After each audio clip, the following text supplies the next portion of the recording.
¿Cuán libres somos realmente? Mi nombre es Eliak Norambuena y esto es Mientras puedas ser hallado, porque para lo eterno cada segundo cuenta.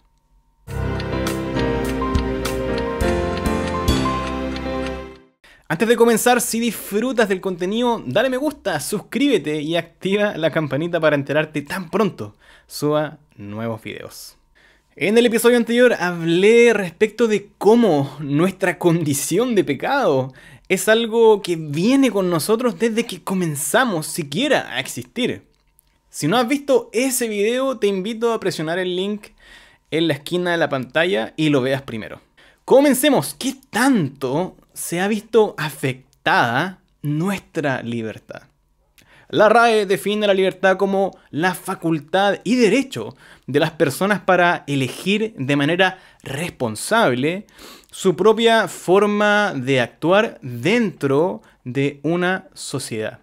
Esta definición presupone la existencia de algo que nos haga actuar de manera responsable.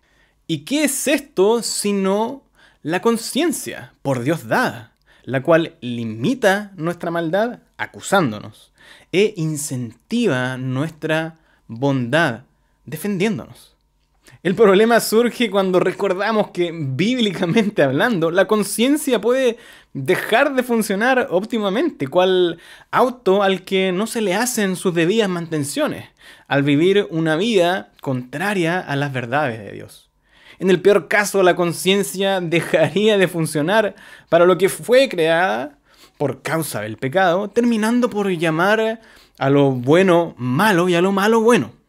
Adicionalmente, vimos el proceso del por qué siquiera pecamos y cómo la concupiscencia o deseo o apetito interno presente en todos los seres humanos nos hace pecar. Uniendo cada uno de estos cabos, es inevitable concluir que la condición de pecado presente en todos nosotros desde la concepción juega un rol muy importante en nuestro proceso de toma de decisiones. En consecuencia, la pregunta no es si el pecado ha afectado nuestra libertad o no, ya que la respuesta a esa pregunta es un rotundo sí, sino más bien, ¿qué tanto nos ha afectado? Jesús dijo en el Evangelio de Juan: de cierto os digo, que todo aquel que hace pecado, esclavo es del pecado. Cuando Jesús dice de cierto, es como cuando tomas un destacador y subrayas en una hoja una frase para darle especial importancia y énfasis. Ahora, hay un solo requisito para ser esclavo del pecado: hacer pecado.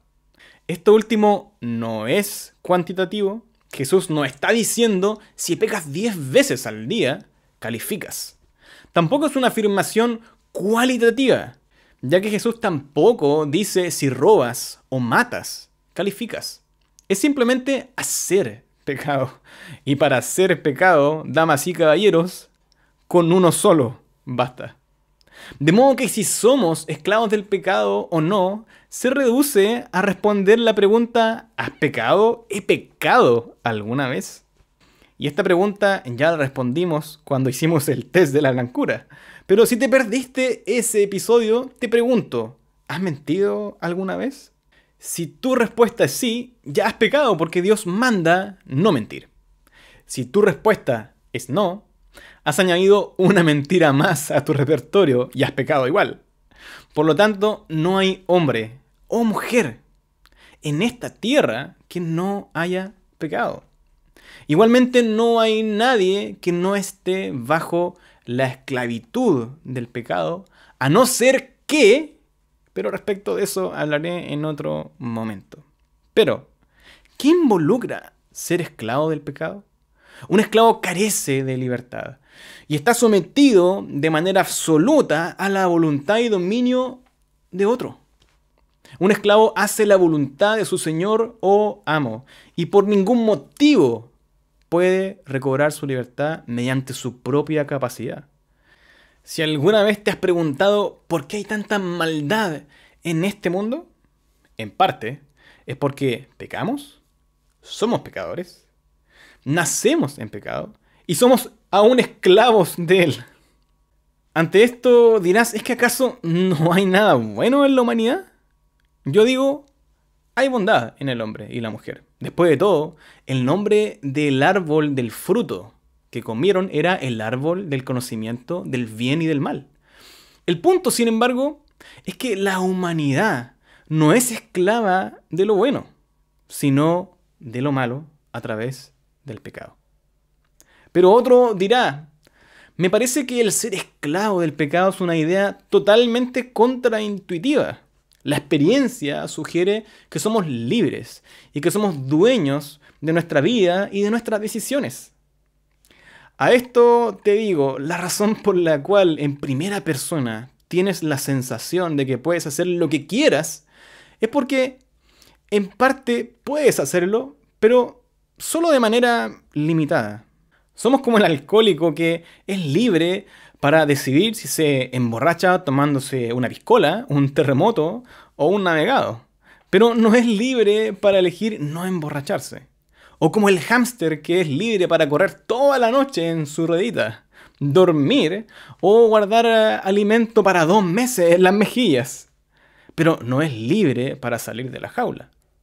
Somos libres para decidir en qué pecamos, pero no somos libres para elegir dejar de ser pecadores por nosotros mismos. Porque, ¿qué son tus decisiones sino una expresión de tus deseos? ¿Y qué son tus deseos sino impulsos permeados por la concupiscencia o apetito por pecar? De esto hay mucho que hablar, pero la conclusión es una sola. Sin intervención divina, eres esclavo del pecado y no hay absolutamente nada, humanamente hablando, que puedas hacer para dejar de serlo. Con esto termino de responder a la pregunta, ¿quiénes somos? Y solo queda responder una pregunta, ¿a dónde vamos? Con eso terminaremos por poner la última pieza del rompecabezas de nuestra verdadera naturaleza. Esto es todo por hoy. Si estás de acuerdo o en desacuerdo con alguna de las cosas que he dicho, ten plena libertad de hacerme ver tu punto de vista en los comentarios. Nos vemos la próxima semana, si Dios así lo permite. Busca al Señor mientras pueda ser hallado.